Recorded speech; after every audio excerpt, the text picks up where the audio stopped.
दोस्तों नमस्कार। दोस्तों मैं सतवीर सिंह अपने यूट्यूब के भारत लिंक ग्लोबल चैनल पर आपका स्वागत करता हूं। दोस्तों, राजनीति में रोल प्ले करने वाले यानी कार्यकर्ता और राजनीति में रुचि रखने वाले हरियाणा में जितने भी आदमी थे उनको जिस चीज़ का इंतजार था वो चीज़ आ चुकी है। यानी मैं बात कर रहा हूँ कांग्रेस के जो संगठन सृजन का जो काम था, यानी संगठनों जिला अध्यक्षों की नियुक्ति करनी थी, वो नियुक्तियों की जो लिस्ट है वो आ चुकी है। और जैसा कि मैंने पहले बताया था कि चाहे कुछ भी कर लो, इस लिस्ट के अंदर भूपेंद्र हुड्डा जी का ही दबदबा रहेगा और ज़्यादातर उन्हीं के जो समर्थक हैं या उन्हीं के कार्यकर्ता हैं, उन्हीं को इस लिस्ट के अंदर जगह मिलेगी। और दोस्तों हुआ भी वही। अब 32 जिलाध्यक्षों की लिस्ट आई है। 32 में से सीधे रूप से जो उसमें दिखाए गए हैं वो 16 जिलाध्यक्ष तो ऐसे हैं जो भूपेंद्र हुड्डा से डायरेक्ट जुड़े यानी जो रिकमेंड उन्होंने किया था वो।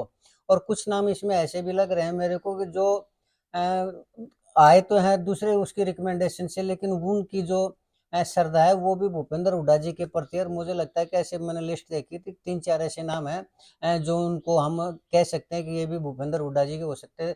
तो यानी कुल मिला के ये है कि 60 से 65% है वो भूपेंद्र हुड्डा के आदमियों का ही उसमें जिलाध्यक्ष के रूप में चुनाव हुआ है। अब दोस्तों, लेकिन ये जो मैं एक चीज़ और भी कह रहा था कि भूपेंद्र हुड्डा जी इतने कद्दावर हैं कि राहुल गांधी जी चाहते हुए भी उनसे पीछा नहीं छुड़ा सकते। और राहुल गांधी प्रयास करने लग रहे हैं, लेकिन उनको साइड में ऐसा कोई नज़र ही नहीं आता।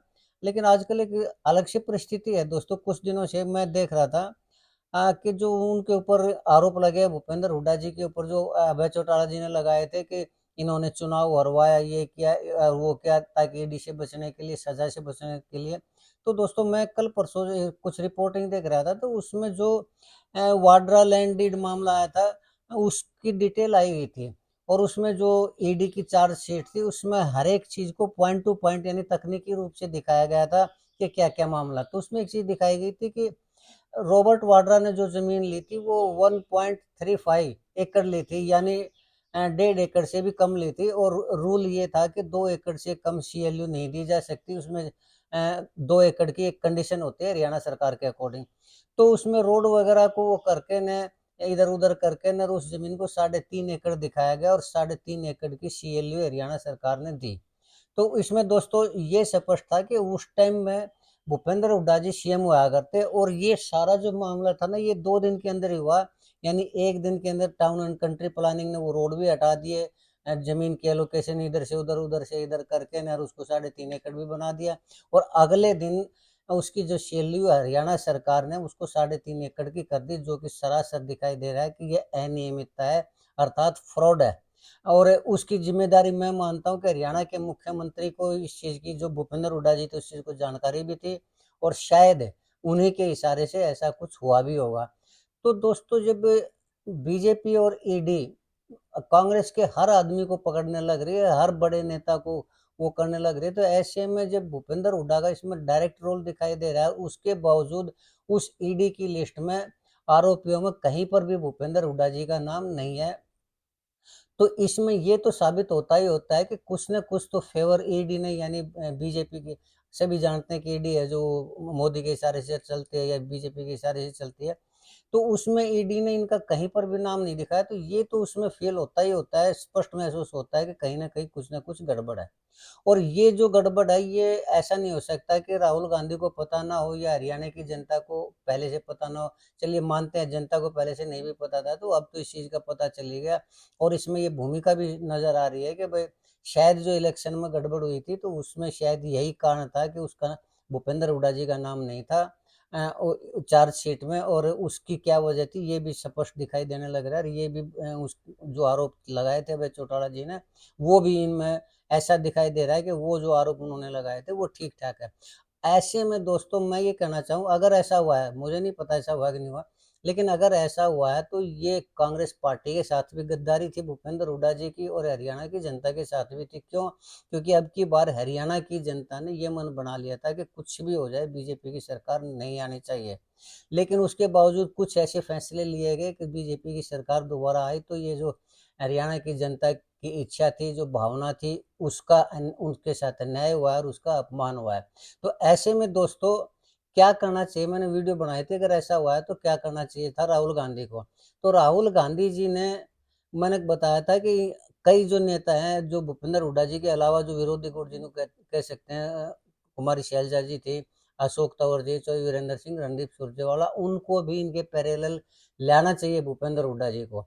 तो इस लिस्ट के अंदर भूपेंद्र हुड्डा जी के, ये बात ठीक है, मैं मानता हूँ 50 से 60% उनके हैं, लेकिन कुमारी शैलजा जी को छोड़ के ना बाकी के नेताओं को अवॉइड किया गया। ये मैं समझ में नहीं आ पा रहा कि क्यों तो अशोक तंवर जी को छोड़ा गया उसमें, क्यों चौधरी वीरेंद्र सिंह जी के रिकमेंडेशन से कोई भी जिला अध्यक्ष नहीं बनाया, सिर्फ एक जिला अध्यक्ष रणदीप सुरजेवाला के रिकमेंडेशन से बनाया गया, बाकी जो 8 से 10 हैं वो बनाए गए कुमारी शैलजा जी की तरफ से। लेकिन अगर इस तरह का वो चाहता, राहुल गांधी अगर चाहते थे तो शैलजा जी के ठीक है जितने आने चाहिए थे उससे भी कुछ ना कुछ 5-7, मैं सोच रहा था कि शायद 25% होंगे वो उनके होंगे, कुमारी शैलजा जी के होंगे, और बाकी के जो हैं वो होंगे दूसरे उसमें। लेकिन शैलजा जी के तो थोड़े से जो संगठन के जो जिला अध्यक्ष की नियुक्ति थी उनको बढ़ाया गया, लेकिन अशोक तंवर जी का एक भी जिला अध्यक्ष उनके रिकमेंडेशन से नहीं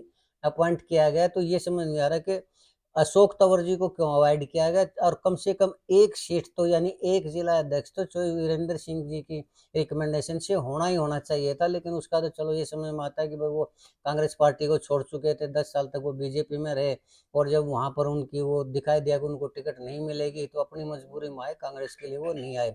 शायद ये मेरा सोचना है कि राहुल गांधी जी ने सोचा होगा।